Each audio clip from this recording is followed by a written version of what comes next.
انسان کی عظمت اور بڑائی اس کی صفات کے ساتھ ہے، اس کے مال دولت کے ساتھ ہے۔ دنیا، پیسہ، دولت، حکومت، یہ چیزیں آدمی کو مالدار تو بنا دیتی ہیں، حاکم بنا دیتی ہیں، بڑا نہیں بنا۔ بڑا انسان وہ ہوتا ہے جو اپنے اندر انسانی صفات رکھتا، اور چھوٹا انسان وہ ہوتا ہے جو صفات میں کمزور۔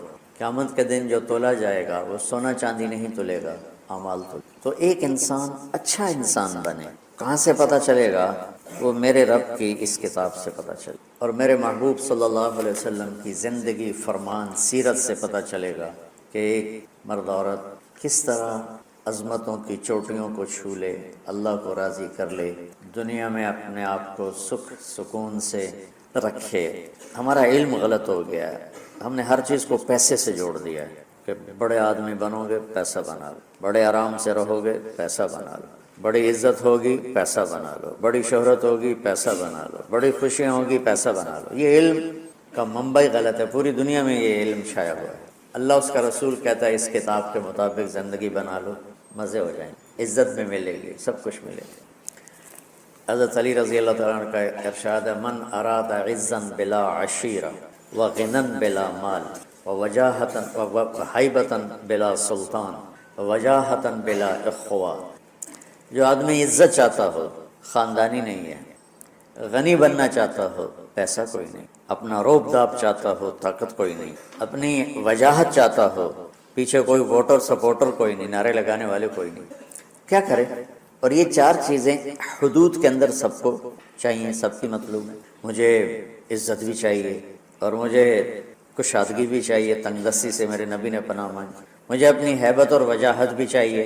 اگر یہ میں شریعت کی حدود کے اندر طلب کرتا ہوں تو اللہ کو بھی پسند، اس سے جب باہر جاتا ہوں تو اللہ کو ناپسند۔ تو حضرت علی نے کیا فرمایا کہ جو یہ چیزیں چاہتا ہے تو ایک کام کرے، فَلْيَخْرُجْ مِنْ ذُلِّ مَعْصِيَةِ اللَّهِ إِلَىٰ عِزِّ طَاعَةِ اللَّهِ، کہ اللہ کی نافرمانی والا راستہ ذلت کا راستہ ہے، وہ چھوڑ دے، اور اللہ کی فرما برداری والا راستہ عزت کا راستہ ہے، وہ اختیار کر۔ تو قرآن وہ پیغام ہے جو ہمیں عزت والا راستہ بتاتا ہے، قرآن وہ پیغام ہے جو ہمیں بلندیوں کا راستہ بتاتا ہے، اور قرآن وَهَذَا بَلَاغٌ لِلنَّاسِ، قرآن وہ پیغام ہے جو ہمیں عروج کا راستہ بتاتا ہے، جنت کا راستہ بتاتا ہے، جہنم سے بچنے کے طریقے بتاتا ہے، اللہ اس کے رسول کی بارگاہ میں قیمتی ہونے کا طریقہ بتاتا ہے، لوگوں کے دلوں پہ راج کرنے کا طریقہ بتاتا ہے، چین کی بنسری بجا کے سونے کا راستہ بتاتا ہے، گھروں کی معاشرت کو خوبصورت بنانے کا پوری دنیا میں کسی کے پاس نسخہ نہیں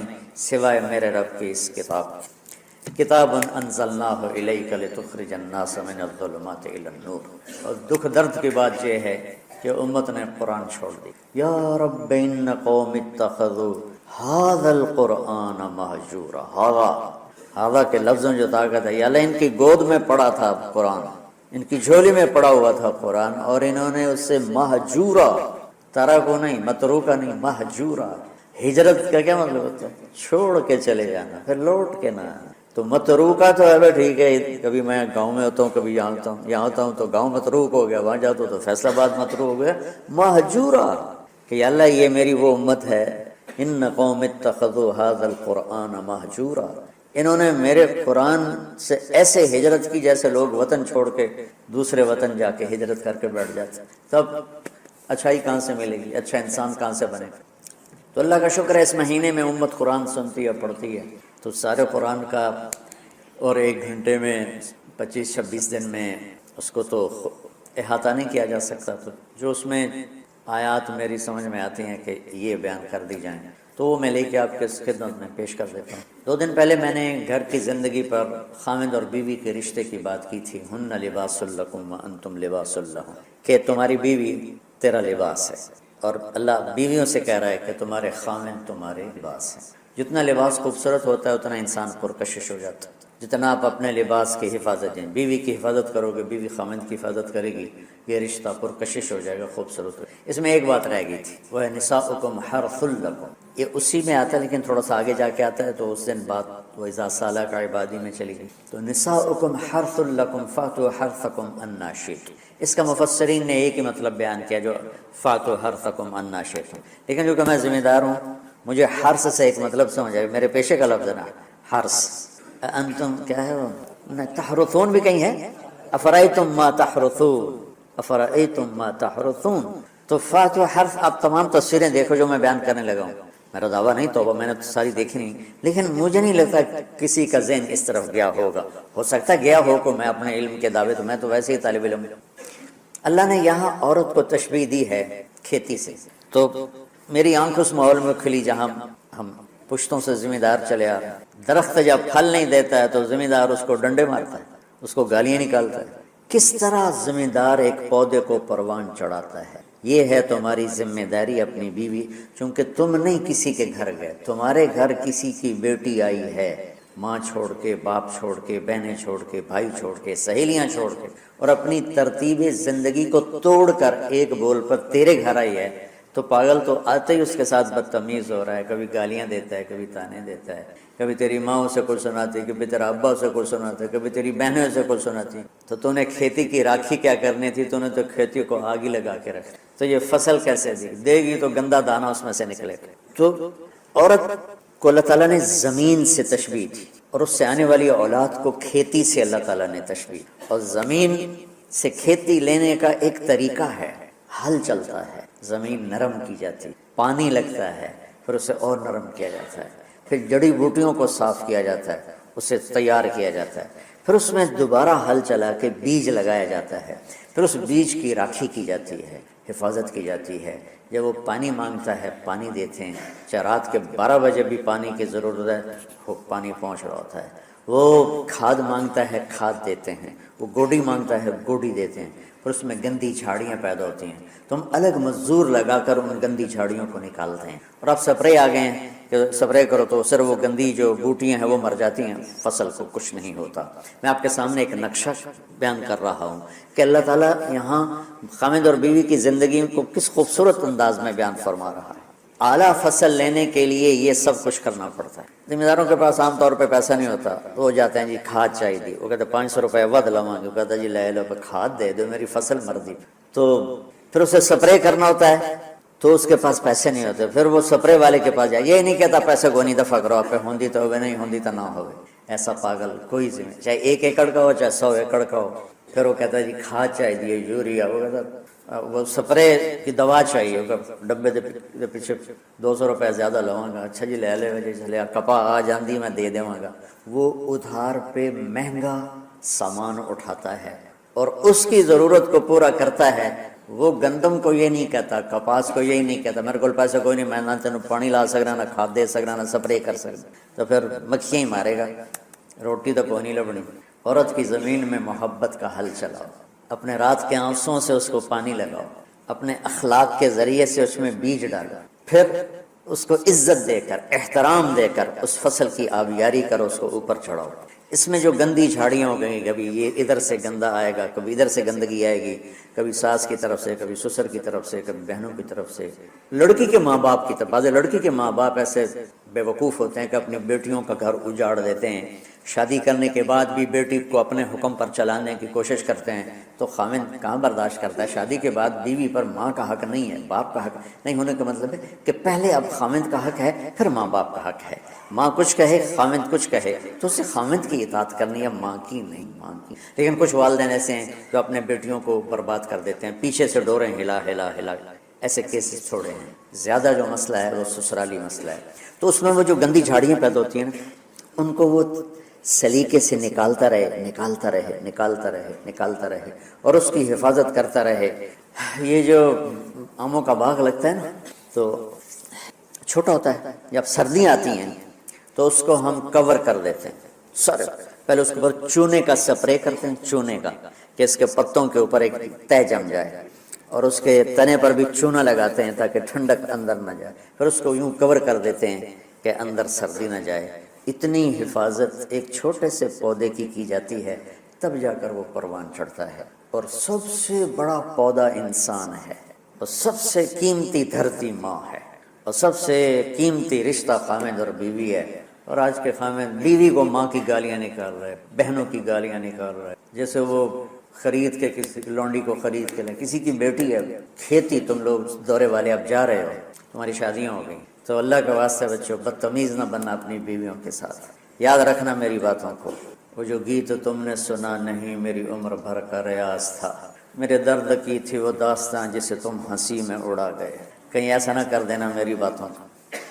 اگر اپنی زندگی کو خوبصورت دیکھنا چاہتے ہو، عالی شان دیکھنا چاہتے ہو، اپنے اخلاق اچھا کر، چونکہ بیوی کی بات ہو رہی ہے، ورنہ ہر رشتے میں اسی کی ضرورت۔ ماں کا رشتہ ہے، محبت دینی پڑے گی، باپ کا رشتہ ہے، محبت دینی پڑے گی، بہنوں کا رشتہ ہے، بھائیوں کا رشتہ ہے، اولاد کا رشتہ ہے۔ اگر اولاد پر ہی ڈنڈے برساؤ گے تو تم سے متنفر ہو جائیں گے۔ میرے نبی نے کبھی یوں اپنے نواسوں کو ٹچ بھی نہیں کیا تھا، ایسے بھی نہیں، روزانہ جا کے ان کو ملتے، سینے سے لگاتے، اپنی نسبتوں کو منتقل کیا حسنین کی طرف، واعظ نصیحت نہیں کی۔ بہت سے بچے علماء کے، تبلیغ والوں کے، نیک لوگوں کے ضائع ہو گئے کہ بچے کا ذوق نہیں دیکھا، بس حافظ بنانا ہے، عالم بنانا ہے، حافظ بنانا ہے، عالم بنانا ہے۔ بناؤ حافظ، بناؤ عالم، پہلے ذوق دیکھ لو۔ اگر نہیں ہے تو اچھا مسلمان بناؤ، یہی کافی ہے۔ اگر زبردستی چلایا تو وہ بچہ نہ دین کا رہے گا، نہ دنیا کا رہے گا، نہ مدرسے کا رہے گا، نہ تبلیغ کا رہے گا۔ یہ لاکھوں مثالیں میرے سامنے۔ تو اولاد پر بھی جبر کرو گے تو باغی ہو جائیں گے۔ ایک ہمارے ساتھی نے اپنے بیٹے کو حافظ بنایا، وہی تبلیغی زور، بچے کو تمنا نہیں ہے، انہیں بنایا۔ جب اس سر نکل آیا اس کا اور اس کی شادی ہونے لگی تو اس کے والد نے کارڈ چھپایا، حافظ فلاں فلاں، انہیں سارے کارڈ جلا دیے۔ جلانے کا مطلب پھینکوا دیا، کہ نئے سرے سے کارڈ چھپاؤ اور حافظ کا نام کٹاؤ، حافظ کا نام کٹا کے میرے کارڈ چھپاؤ۔ یہی فیصل آباد کا واقعہ ہے۔ تو تمہارے ساتھ عالم کا لفظ لگا ہوا ہے، تم کہو گے میری اولاد بھی عالم ہو۔ 6 مہینے کی اولاد، اس کے سر پہ بڑی ساری ٹوپی ہوئے، جی چاہے تو اس سے داڑھی بھی کاٹ لو ہوتی تھی۔ تو اتنے اتنے بچوں کے سر پہ ٹوپیاں چڑھائی ہوتی ہیں۔ ان کی فطرت کی زندگی، ان کو کھیلنے دو، انہیں ٹائم دو، انہیں دیکھو یہ کدھر مڑ رہے ہیں، جس طرف ان کا دھارا جا رہا ہے۔ صرف عالم بننے والا ہی مسلمان ہوتا ہے، صرف حافظ بننے والا ہی مسلمان ہے، اور کوئی مسلمان ہے ہی نہیں۔ اللہ نے ہمیں جو دعا سکھائی ہے، رب حبلی من الصالح، رب حبلی من العلماء تو نہیں کہا، رب حبلی من الحفاظ بھی نہیں کہا، من الصالحین۔ نیک ہونا ضروری ہے، عالم ہونا ہو گیا تو ٹھیک ہے، نصیب کی بات ہے، بہت اعلیٰ چیز، حافظ بن گیا بہت اعلیٰ چیز، لیکن زبردستی کراؤ گے پچھتاؤ گے۔ زندگی کے تمام شعبوں کو زندہ کرنا۔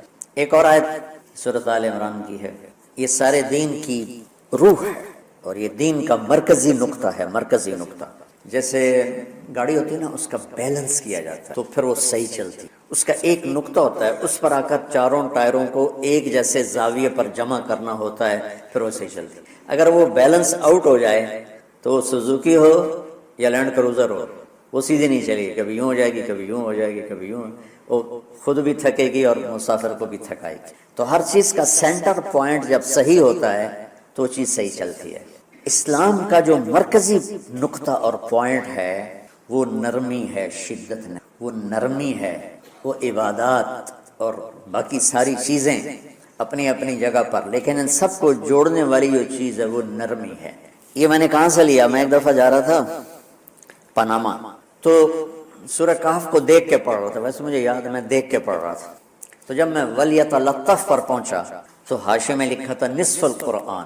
تو میں ایسے تھوڑی دیر سوچ میں پڑا کہ یہ اللہ تو قادر ہے، یہاں کوئی لفظ لا سکتے تھے اللہ تعالیٰ، یہ کیوں لائے؟ وَلْيَتَلَطَّفْ، حد سے زیادہ نرمی کا معاملہ کرنا۔ وہ جو روٹی لینے میں گیا ترکی میں، ترسوس ایک جگہ ہے جہاں اردن والے بھی دعویٰ کرتے ہیں کہ یہاں سے اصحاب کہف، میں نے وہ بھی دیکھا ہے، اور ترکی والے بھی کہتے ہیں میں نے وہ بھی دیکھا ہے۔ تو ترکی والا قرآن کی تعبیر سے زیادہ جوڑ کھاتا ہے، اردن والا جوڑ نہیں کھاتا ہے۔ تو اس کا وَلْيَتَلَطَّفْ، اے بھائی کوئی بھاؤ تاؤ کے چکر میں نہ پڑنا، بڑی نرمی سے، پیار محبت سے، روٹی لے کے آجا، بھوک لگی۔ اور صیغہ مبالغہ کا ہے، تلطف، تفاعل، مبالغہ اور تکلف۔ تو تمہارے اندر اگر سختی ہے پھر بھی تم با تکلف نرمی کرو، تمہارے اندر شدت ہے پھر بھی اپنے اوپر نرمی طاری کرو۔ تو یہاں سے مجھے یہ بات سمجھ میں آئی کہ پوری شریعت کا سینٹر پوائنٹ قرآن ہے، اور قرآن کا سینٹر پوائنٹ نرمی ہے۔ وَلْيَتَلَطَّفْ۔ اب ہمارے ڈانٹ ڈپٹ کو بزرگی سمجھا جاتا ہے، ڈانٹ ڈپٹ کو تربیت سمجھا جاتا ہے۔ استاد شاگرد کو ڈانٹ رہے ہیں، پیر مریدوں کو ڈانٹ رہے ہیں، امیر مامور کو ڈانٹ رہے ہیں، والدین اولاد کو ڈانٹ رہے ہیں، اور میرا اللہ کہہ رہا ہے نرمی۔ اب آیت سنو، یہ بات سمجھ میں آ گئی؟ اب آیت سنو، اللہ تعالیٰ فرما رہا ہے اپنے محبوب سے، فَبِمَا رَحْمَةٍ مِّنَ اللَّهِ لِنتَ لَهُمْ وَلَوْ كُنتَ فَظًّا غَلِيظَ الْقَلْبِ لَانفَضُّوا مِنْ حَوْلِكَ فَاعْفُ عَنْهُمْ وَاسْتَغْفِرْ لَهُمْ وَشَاوِرْهُمْ فِي الْأَمْرِ فإذا عزمت فتوکل علی اللہ ان اللہ یحب المتوکلین۔ لنت لہم برحمت اللہ، یہ ہونا چاہیے جو نحو کا قاعدہ ہے، فعل پہلے ہوتا ہے اس کے متعلقات بعد میں ہوتے ہیں، تو لنت لہم برحمت اللہ، آپ اللہ کی رحمت سے نرم ہو کے اپنی امت کے لیے۔ لیکن اللہ تعالیٰ نے فبما، اللہ نے اپنے نبی پر جتنے احسان قرآن میں بتلائے ہیں، الم یجدک یتیما فآوی ووجدک ضالا فہدی ووجدک عائلا فأغنی الم نشرح لک صدرک ووضعنا عنک وزرک الذی انقض ظہرک ورفعنا لک ذکرک انا اعطیناک الکوثر هو الذی ایدک بنصرہ وبالمؤمنین۔ اب قرآن میں دیکھو وکان فضل اللہ علیک کبیرا، اللہ نے قرآن میں اپنے نبی پر جو احسان کیے وہ بتائے اور جتلائے تھے، ہم نے آپ کے ساتھ یہ کی۔ یہ احسان جیسے اللہ نے بتایا ہے نا اپنے نبی کو، یہ احسان نرمی والا جس طریقے سے بتایا، اس طریقے سے کسی احسان کو ذکر نہیں۔ فبما، میرے ہاتھوں کو دیکھو، ہم جب کہتے ہیں بہت بڑا، اس سے آگے تو ہمارے ہاتھ نہیں جاتے نا۔ تو میرا ایک بھتیجا تھا تو دیر سے بولا، جب وہ گاڑی پہ ہوتا تو ہم کہتے کس چیز پر آئے، تو وہ یوں یوں کرتا، اور جب وہ بس پہ آتا تو کہتا ایسے ایسے کرتا، ایسے ایسے، کہ بھائی بس بڑی ہوتی ہے نا تو اس کا یوں اشارہ کرتا اور گاڑی چھوٹی تو اس کا یوں اشارہ کرتا۔ تو فبما، یہ جو فبما رحمہ ہے نا، یہ زمین آسمان سے بھی باہر نکل گیا ہے، وہ مشرق و مغرب سے پار ہو گیا، شمال جنوب سے پار ہو گیا، فوق تحت سے پار ہو گیا۔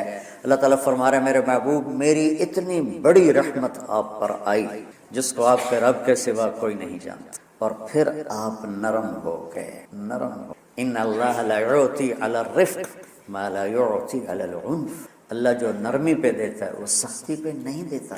لو کان الرفق خلقا لما رأى الناس خلقا احسن منہ، نرمی کی کوئی شکل ہوتی تو اس سے حسین کائنات میں کوئی شکل نہ ہوتی، جنت کی حور سے بھی اعلیٰ شکل ہوتی۔ ولو کان العنف خلقا لما رأى الناس خلقا ابغض منہ، اور اگر بد اخلاقی کی، سخت مزاجی کی کوئی شکل ہوتی تو وہ شیطان سے بھی زیادہ خوفناک ہوتی۔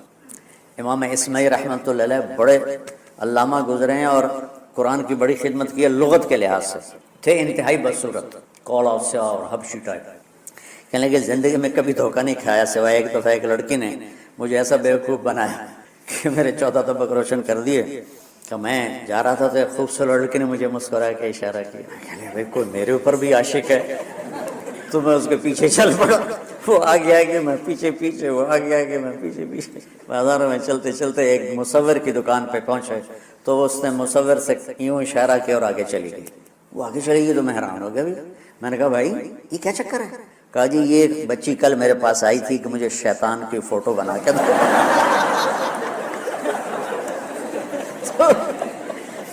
تو میں نے اسے کہا بیٹی میں نے تو شیطان دیکھا نہیں، تو مجھے دکھا تو میں اس کا فوٹو بناؤں، تو آج تو میں لے کر کہہ رہی تھی یہ ہوتا ہے، ایسا ہوتا ہے۔ تو اگر سختی کی کوئی شکل ہوتی نا تو شیطان سے بھی بدصورت ہوتی۔ ہماری زندگیوں میں جو آئی ہیں نا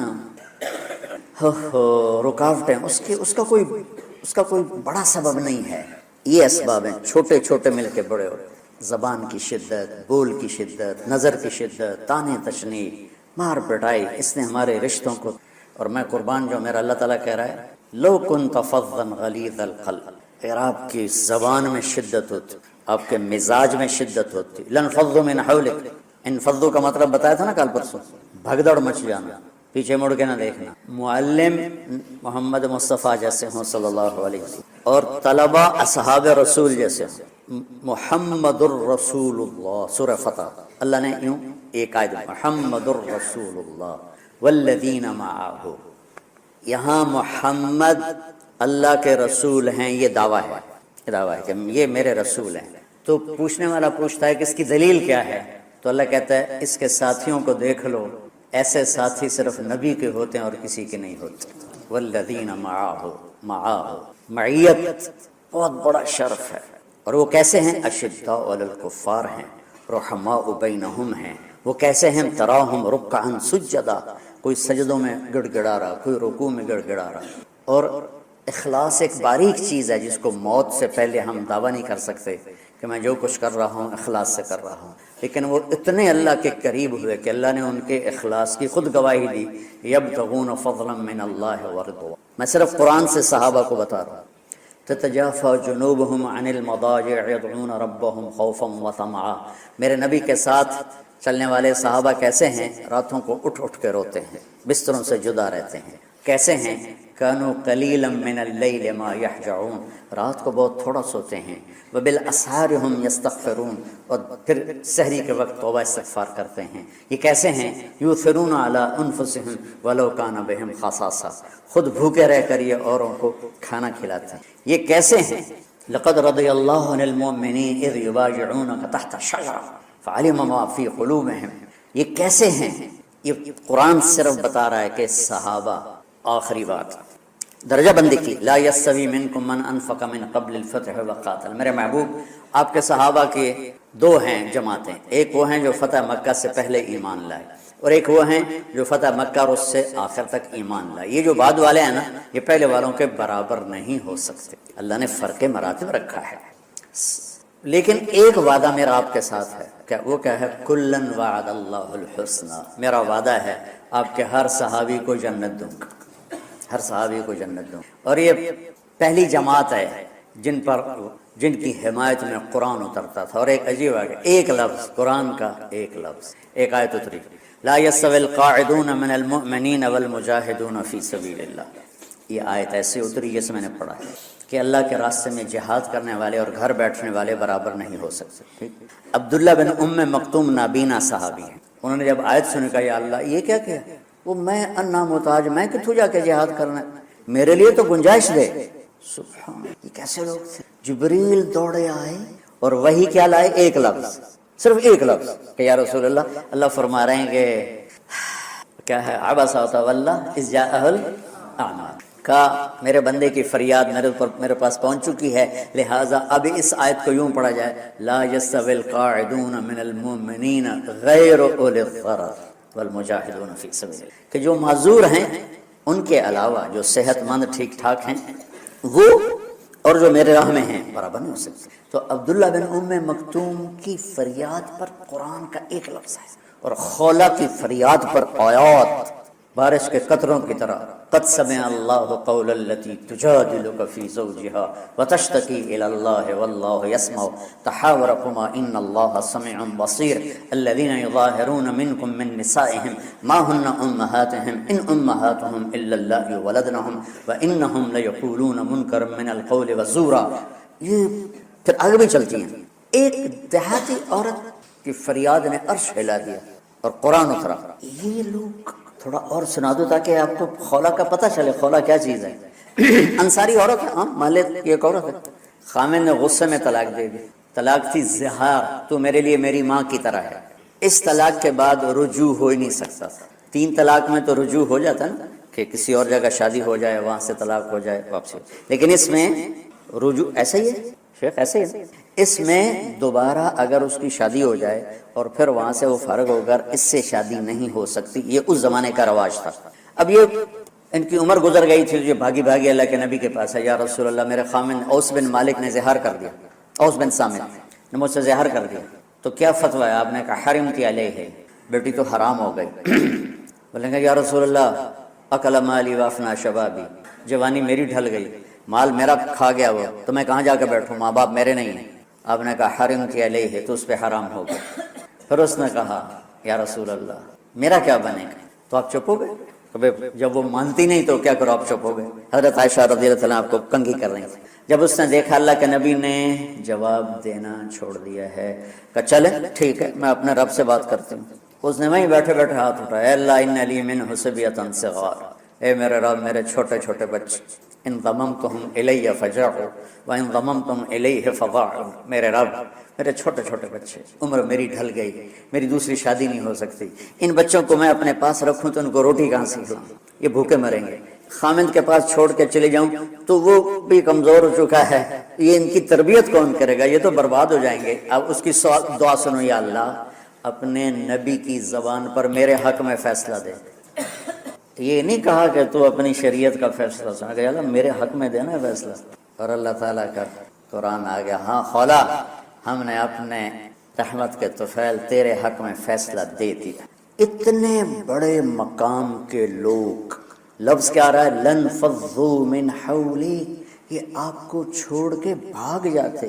سختی اتنی بڑی بلا ہے کہ اتنے دھرتی نے کسی نبی کے ایسے ساتھی نہ دیکھے نہ دیکھے، اور ایسے عظیم انسان دنیا میں نہ آئے نہ آئیں گے۔ انبیاء کے بعد عظیم ترین انسانوں کا ٹولہ، لیکن وہ بشر تھے، ان سے خطائیں ہوئیں، ان سے گناہ ہوئے، پر اللہ نے کہا جاؤ ہم نے معاف کر دیا، کلا وعد اللہ الحسنی، جاؤ سب کے لیے جنت ہے۔ تو میرا اللہ کہہ رہا ہے میرے محبوب، اور اب تھوڑے سے احادیث سے سن لو۔ آپ نے کہا ابو بکر جنتی، عمر جنتی، عثمان جنتی، علی جنتی، طلحہ جنتی، زبیر جنتی، سعد بن ابی وقاص جنتی، عبد الرحمن بن عوف جنتی، ابو عبیدہ بن جراح جنتی، سعید بن زید جنتی۔ بلال جب جنت میں جاتا ہوں تیرے پاؤں کی آہٹ اپنے آگے آگے سنتا ہوں۔ جس نے جنتی عورت کو دیکھنا ہو ام رومان کو دیکھ لے، بڑے بڑا مناقب صحابہ اٹھا کے دیکھو۔ میرا ایک امتی آئے گا جنت کے دروازوں پر تو 8 دروازے کھل کے کہیں گے مرحبا ادھر آ جائیں، ادھر ادھر۔ سلمان فارسی ایسے ہوئے، یا رسول اللہ کون ہے یہ؟ تو ہم نے کہا یہ بیٹھا ہے ابو بکر، اس کو جنت کے 8 دروازے پکاریں گے۔ عمر ایک محل دیکھا بہت عالیشان، میں سمجھا میرا ہے۔ جب جانے لگا تو فرشتے نے کہا آپ کے غلام عمر بن خطاب کا ہے۔ عثمان جنت میں ہر نبی کا رفیق ہے، میرا رفیق تو ہے۔ پھر حضرت علی کا ہاتھ پکڑ کے کرتے کرتے کرتے یہاں لگا دیا، علی تو بھی خوش ہو جا، جنت میں تیرا گھر میرے گھر کے سامنے ہے۔ طلحہ زبیر، ہر جنتی کا ایک خادم، میرے 2 خادم طلحہ اور زبیر۔ تو اس ایک لائن لگی پڑی ہے، اور میرا اللہ کہہ رہا ہے میرے محبوب اگر آپ کے مزاج میں شدت ہوتی تو ایسے عظیم الشان لوگ آپ کو چھوڑ کے بھاگ جاتے۔ بچو کیا کرو، سنا سنا کے بھی تھک گیا ہوں۔ ایک بلبل ہے کہ ہے محو ترنم اب تک، اس کے سینے میں ہے نغموں کا تلاطم اب تک، قید موسم سے طبیعت رہی آزاد اس کی، کاش گلشن میں کوئی سمجھے فریاد اس کی۔ میں تو پچھلے 20 سال سے فریاد کر رہا ہوں، او بھائیو نرمی اختیار کرو، محبتیں اختیار کرو، نفرت ہو، اختلاف کرو نفرت تو نہ کرو۔ بیوی سے اختلاف ہو گیا ہے تو نفرت تو نہ کر، بیوی کو خامن سے ہو گیا ہے نفرت تو نہ، بہن بھائیوں میں ہو جاتی اونچ نہیں، نفرت ہے تو نہ کرو، سلام دعا ختم۔ تو آپ فارغ ہونے والے ہو، یہ اسباق یاد رکھو گے تو آپ ہی کو فائدہ ہوگا انشاءاللہ۔ پھر جہاں جاؤ گے گلاب کے پھول کی طرح مہکو گے۔ چمن میں بہت سے پھول ہوتے ہیں لیکن جہاں گلاب کھلا ہوتا ہے سب کی نظر وہیں جا کے ٹکتی۔ تو اگر آپ نے میں نے یہ اخلاق بنا لی، یہ نرمی اپنے اندر پیدا کر لی، تو اللہ کی قسم گلاب کے پھول کی طرح مہکو گے بھی، اور پرکشش بھی ہوگی، جاذبیت بھی ہوگی۔ شکلوں کی کشش چند دنوں کے بعد ختم ہو جاتی، اخلاق کی کشش موت تک باقی رہتی۔ جیسے روٹی کی طلب موت تک ختم نہیں ہوتی، باقی چیزیں آدمی کہتا ہے یار گوشت بڑا کھا لیا، دال بناؤ، بھنڈی کھا لی اب توری بناؤ، لیکن روٹی ایسی ہے اسے کوئی کسی دن جاتا ہے روز ہی روٹی روز ہی روٹی، کو اس طرح اندر رچ پچ گئی۔ ایسے اچھے اخلاق روٹی کی طرح ہے جن کی طلب کبھی ختم نہیں ہوتی۔ تو ہمارے علمی حلقے ہوں، دیندار حلقے ہوں، ان سب میں شدت پائی جاتی، ہر درجے کی شدت۔ تم بیچ میں ایک موم بن کے جاؤ، لوہا بن کے نہ جاؤ، موم بن کے جاؤ، اور سارے رشتوں کی تلخیوں کو اپنے پی جا، ایام کی تلخی کو بھی ہنس کے ناصر، غم کے سہنے میں بھی قدرت نے مزہ رکھا ہے۔ تلخیوں کو پینا سیکھو، زبان کو بند کرنا سیکھو، اور پھر مسکرانا سیکھو، اور نرمی کا سلوک سیکھو جو میرے نبی کی سب سے عالی شان صفت فبما رحمت من اللہ۔ یہ واقعہ پتہ کب کا ہے؟ جب احد کی لڑائی میں شکست ہو گئی تو کافی سارے صحابہ میدان چھوڑ کے دوڑ گئے۔ تو جب ابو سفیان کا لشکر واپس چلا گیا تو وہ واپس آئے، اور سب ڈرے ہوئے تھے کہ اب ہمیں بڑی ڈانٹ پڑے گی، ہمیں بڑی ڈانٹ پڑے گی۔ شہاب الدین غوری نے تراوڑی کی پہلی جنگ لڑی تھی پرتھوی راج کے خلاف۔ ہم جو چوہان راجپوت ہیں ہم اس کی نسل سے ہیں، پرتھوی راج، تو وہ شکست ہو گئی۔ تو جن افغانی سرداروں نے دوڑ لگا دی تھی نا، اس نے سارا سال ان کے منہ کے اوپر نہ توبڑے چڑھا دیے تھے، بوجھا نہیں تو بوجھا سیکھ ان کے منہ پہ چڑھا دیا تھا، پورا سال ان کے منہ پہ وہ بوجھے لگے رہے کہ یہ وہ ہیں جو بھاگ گئے تھے۔ بادشاہ تو یوں کرتے ہیں۔ میرے نبی کے صحابہ جب سہمے آئے کہ بس دیکھو اب کیا بنتا ہے، تو آپ نے مسکرا کے ان کا استقبال، آؤ آؤ آؤ۔ اس پر میرے اللہ نے یہ کہا، واہ میرے محبوب، یہ آپ کے رب کا آپ پہ احسان ہے کہ آپ نرم ہو گئے، ورنہ ایسے موقعوں پہ تو ڈانٹ ڈپٹ ہوتی، سوڑوا دیا جاتا۔ استنبول کا قلعہ فتح نہیں ہو رہا تھا، سلطان محمد فاتح 21 برس کی عمر، تو اس نے سپہ سالار کو بھرے مجمع میں کوڑوں سے اس کی پٹائی شروع کر دی اور اس کو ہٹا کے دوسرے کو لگا دی. اور میرے نبی کہہ رہے ہیں آؤ اوپر اللہ کی محبت دیکھو، اللہ تعالیٰ کہہ رہا ہے میرے نبی معاف کر دیں. پہلے ہی آپ نے معاف کر دیا پر میں بھی سفارش کرتا ہوں آپ ان کو معاف کر دیں. اور آگے کہتے ہیں وَاسْتَغْفِرْ لَهُمْ، اور آپ مجھے بھی کہیں کہ میں بھی معاف کر دوں. کیا لوگ تھے، کیا لوگ تھے کہ جن کے بارے میں اللہ کہہ رہا ہو مجھے کہو میں ان کو معاف کر دوں. ایسے عظیم لوگ بھی شدت برداشت نہ کر پاتے. بھائیو میری فریاد سمجھو اللہ کے واسطے، نرمی اختیار کرو، نرمی اختیار کرو. سختی کے بغیر یہ کام نہیں چلتا ہے. ارے یہ بکواس ہے، تمہارے نفس کی شرارت ہے. میرے نبی فرما بسم اللہ الرحمن الرحیم والصلاة والسلام علی رسولہ الکریم وعلی آلہ وصحبہ اجمعین. رمضان کا آخری عشرہ چل رہا ہے اور باقی اب چند دن باقی ہیں، اور تاخراتوں میں سے اب 23 اور 29. اللہ تعالی ہمیں رمضان کے ہر لمحے کی قدردانی کی توفیق نصیب فرمائے. لیکن تاخراتوں کی خاص طور پر کن میں سے کوئی ایک رات شب قدر ہوتی ہے. ہمارے ملک میں عام طور پہ صرف 27 کا اہتمام ہوتا ہے، شکر ہے ہو جاتا ہے، لیکن 27 ہی لیلۃ القدر نہیں ہے. یہ 21 23 25 27 29 میں گھومتی رہتی ہے.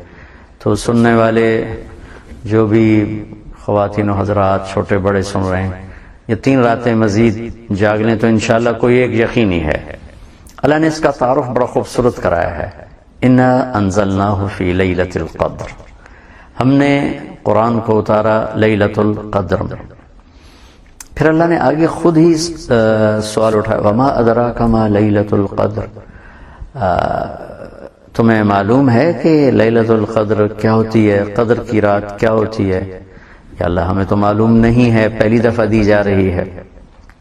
بیک گراؤنڈ اس کا یہ ہے کہ ایک دفعہ آپ نے فرمایا کہ بنو اسرائیل کے چند لوگ 80 برس اللہ کے راستے میں جہاد کرتے رہے.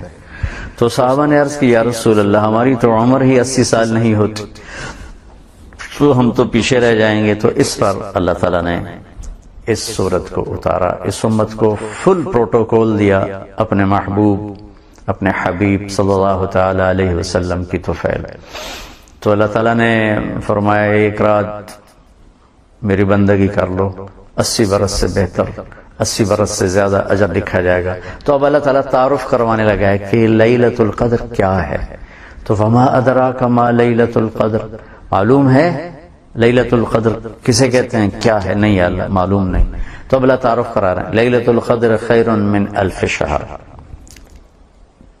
ایک پہلا تعارف کہ یہ وہ رات ہے جو 1000 مہینوں سے بہتر ہے، 80 سال سے زیادہ ہوگی.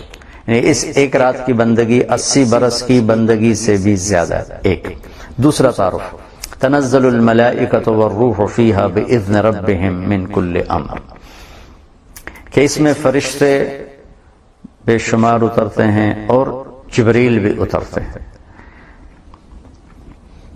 اس کا تیسرا تعارف سلام ہی حتی مطلع الفجر. تو قرآن کیا کلام ہے میرے رب کا، کیا حسن ہے، کیا جمال ہے. اللہ نے لفظ قدر عربی کا لفظ ہے، اور اس کے جتنے بھی مطلب بنتے ہیں عربی میں سب کو اللہ نے اس چھوٹی سی صورت میں گھما دیا ہے. لیلۃ القدر، قدر کہتے ہیں ایک مطلب قیمت، قدر قیمت کے لیے بھی استعمال ہوتا ہے. لا یقدر ثمنہ، عرب کہتے ہیں اس کی تو قیمت کا کوئی اندازہ ہی نہیں ہے، بہت زیادہ قیمتی ہے. تو پہلا لفظ، پہلا مطلب قدر قیمت. تو اللہ تعالیٰ نے کہا میں تمہیں بتاؤں اس کی قیمت کیا ہے، لیلۃ القدر خیر من 1000 شہر.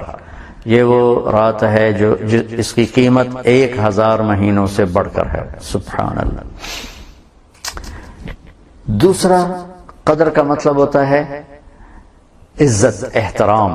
ما قدر اللہ حق قدرہ، میرے لوگوں نے میرے مقام کو نہ پہچانا، میری وہ عزت، مجھے وہ عزت نہ دی جو اس رب کا حق تھا. وہ ہم اس کو اردو میں بھی استعمال کرتے، تم نے تو میری قدر ہی نہ کی، میں آپ کی بڑی قدر کرتا ہوں، یار یہ تو بڑا قابل قدر ہے. تو یہ لفظ اردو میں ایک معنی ہمیں دیتا ہے. ہم اس کو اپنی زبان میں اردو میں عزت اور احترام میں لیتے ہیں، اور عربی میں بھی اس کو لیا جاتا ہے. تو اس کی وضاحت اللہ نے دوسرے جملے میں کی کہ یہ اتنی قابل قدر رات ہے، اتنی عزت احترام والی رات ہے کہ اس میں تنزل الملائکہ، اس میں فرشتے اترتے ہیں، والروح، اور اس میں جبریل اترتا ہے، بِإِذْنِ رَبِّهِمْ، اللہ کے امر کے ساتھ. تیسرا قدر کا مطلب جو اردو میں استعمال نہیں ہوتا، وہ صرف عربی میں استعمال ہوتا ہے، وہ ہوتا ہے تنگی کے معنی. فمن قدر علیہ رزقہ، جس کا رزق تنگ ہو گیا. اللہ یبسط الرزق لمن یشاء ویقدر، اللہ جس کا رزق چاہتا ہے بڑھا دیتا ہے، جس کا چاہتا ہے گھٹا دیتا ہے. واما اذا مبتلاه فقدر علیہ رزقہ، اور جب اللہ کسی کو امتحان میں ڈالتا ہے اس کا رزق تنگ کر دیتا ہے، تو قدر تنگی کے معنی میں آتا ہے. یہاں اس کو کیسے بیان کیا ہے؟ تنزلو.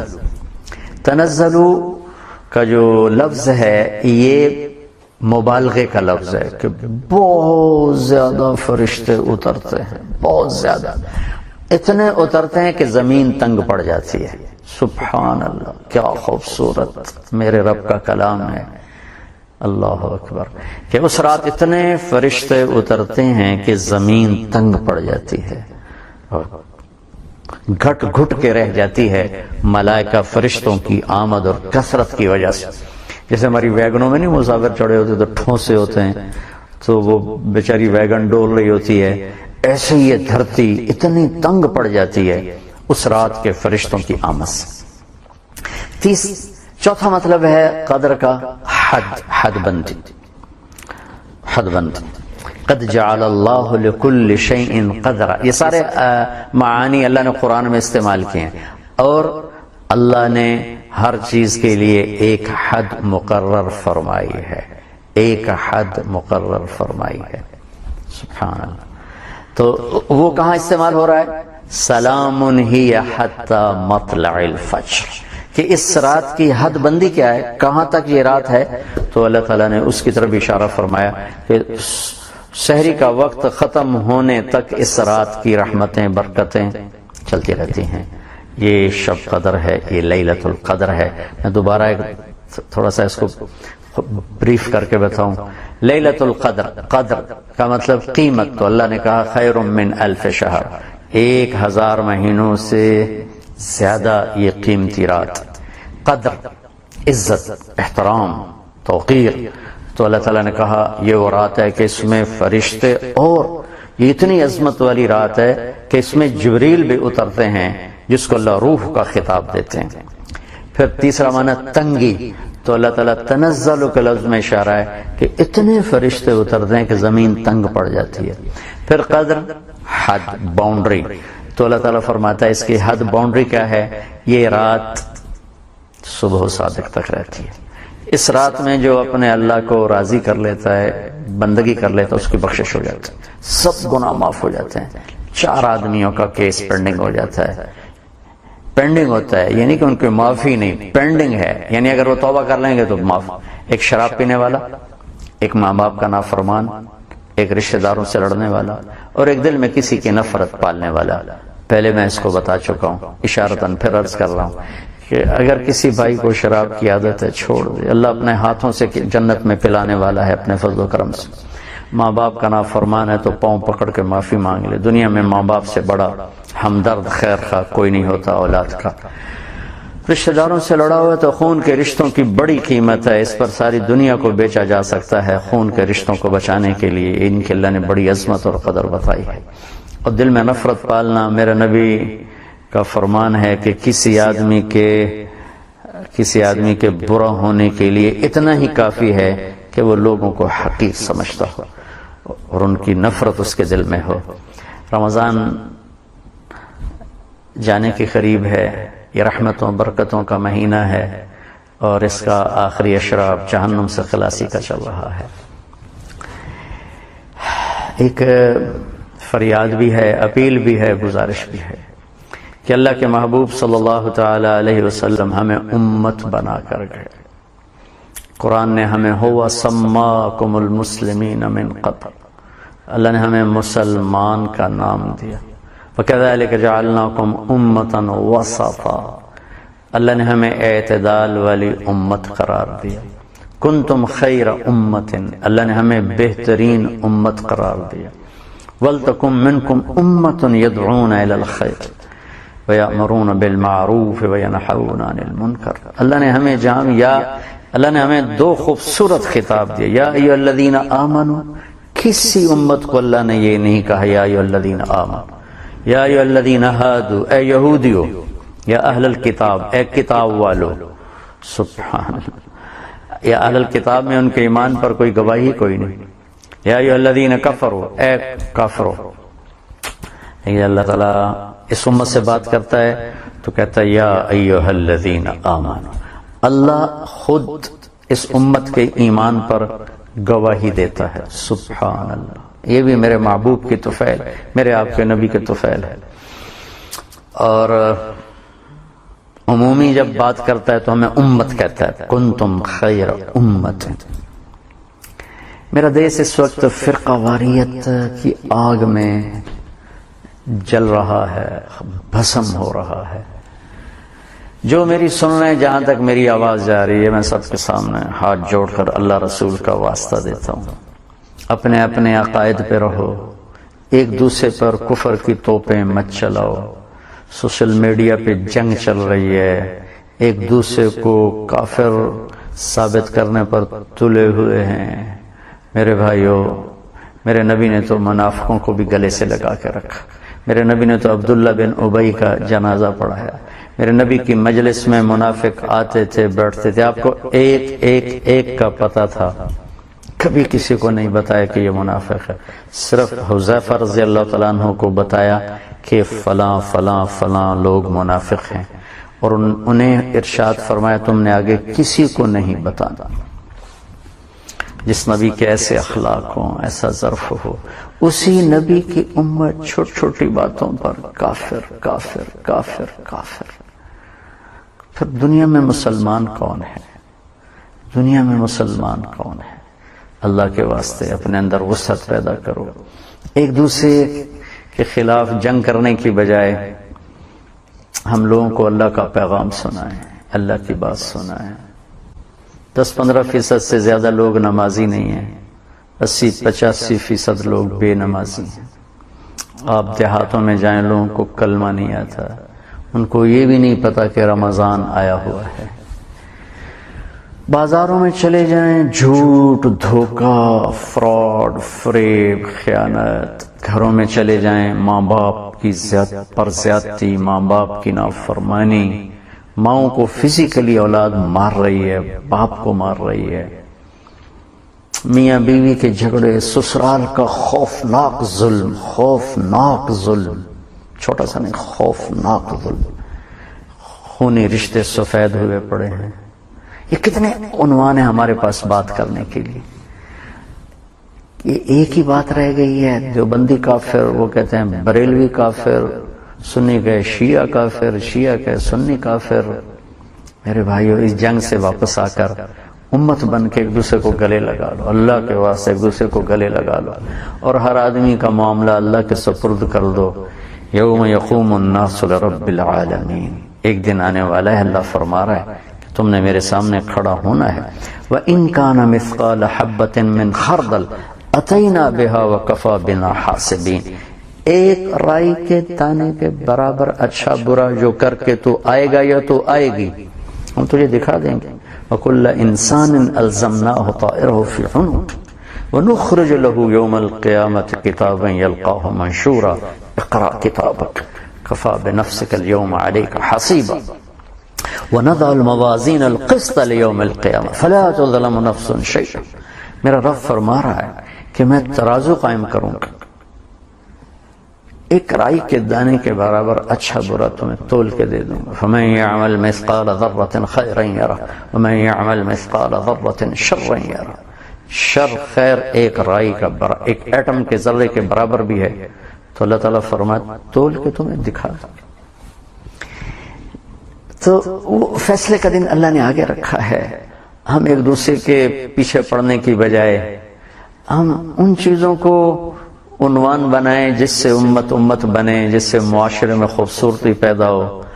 اس ساری محنت کا کیا نتیجہ نکل رہا ہے؟ ایک دوسرے کو سلام نہیں کرتے، ایک دوسرے کے پیچھے نمازیں نہیں پڑھتے، جنازہ نہیں پڑھتے. اتنا بغض، اتنی نفرت. بھائی اللہ کی قسم، یہ میرے نبی کی محنت کو توڑنے والی چیز ہے.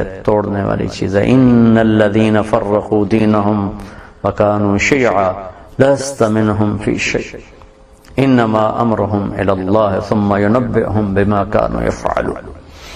جنہوں نے اپنے دین کو ٹکڑے کر دیا اور گروہوں میں بٹ گئے اور فرقہ واریت کا شکار ہو گئے، میرے محبوب آپ کا ان سے کوئی واسطہ نہیں ہے.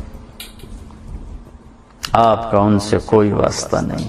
بھائیو اللہ کے واسطے اپنا عقیدہ اپنے اندر رکھو، اپنا مسلک اپنے پاس رکھو، اس پر مضبوطی سے جمو، لیکن دوسرے کو مسلمان سمجھ کر اس کو عزت دو، احترام دو، اس سے محبت کرو. اس درجے کی نفرت، اللہ کے واسطے ہم اس سے باہر نکلیں. ایک دوسرے کے لیے اپنے سینوں کو وسعت دیں. بغداد کی تباہی کے پیچھے فرقہ واریت بہت بڑا فیکٹر تھا. اندلس کی تباہی کے پیچھے فرقہ واریت بہت بڑا فیکٹر تھا. قوم، اس امت کو باہر والوں نے کم توڑا ہے اور آپس میں ٹوٹ کے یہ زیادہ بکھرے اور تباہ اور برباد ہوئے. میرے نبی کی آخری وصیت تھی لا ترجعوا بعدی کفارا یضرب بعضکم رقاب بعض.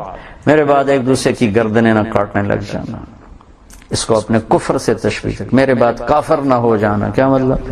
کہ ایک دوسرے کی گردنیں کاٹنے لگ جاؤ. ایک دوسرے کی گردنیں کاٹنے کو آپ نے کفر کے ساتھ تشبیہ دی ہے. میرے بھائیو، اللہ تعالیٰ بہت کریم ہے. ایک بدو آیا، کہنے لگا یا رسول اللہ قیامت کے دن حساب کون لے گا؟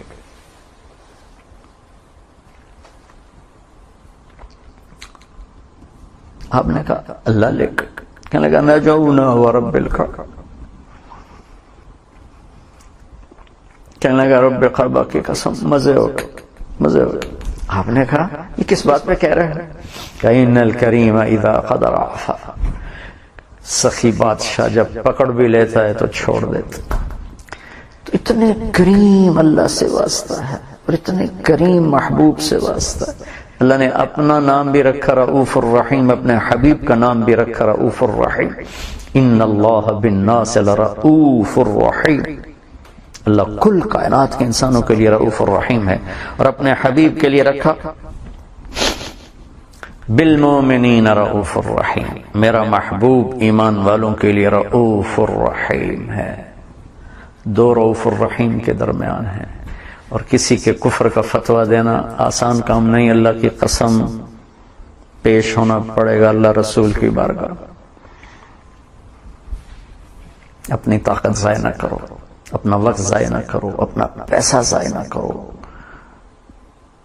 آپ لوگ دنیا نہیں پھرے ہو، اللہ نے مجھے دنیا پھرائی. اللہ نے مجھے پڑھنے کا موقع دیا. قوموں کے عروج و زوال دیکھے تو نہیں، پڑھے ہیں. اور آج اپنی قوم کا زوال دیکھ رہا. اس زوال کے پیچھے لوڈ شیڈنگ نہیں ہے، اس زوال کے پیچھے پیسے کی کمی نہیں ہے، اس زوال کے پیچھے ٹیکنالوجی کی کمی نہیں ہے. اس زوال کے پیچھے اخلاق کی بربادی ہے، کردار کی بربادی ہے.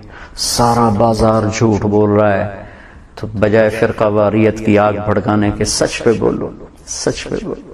سارا بازار دھوکہ دے رہا ہے، تو فرقہ واریت پر بولنے کی بجائے سچ دیانتداری پہ بولو. میرے نبی کی جو صفتیں ہائی لائٹ ہوئیں کفر کی زبان سے، صادق امین، صادق امین. میرے نبی نے فرمایا میرا امتی ہر گناہ کر سکتا ہے، جھوٹ نہیں بول سکتا، دھوکہ نہیں دے سکتا. تو میرے عزیزو، کیوں اپنی طاقت ضائع کر رہے ہو؟ کیوں اپنا پیسہ ضائع کر رہے ہو؟ پھر ایک دوسرے کے خلاف کلپ کاٹ کے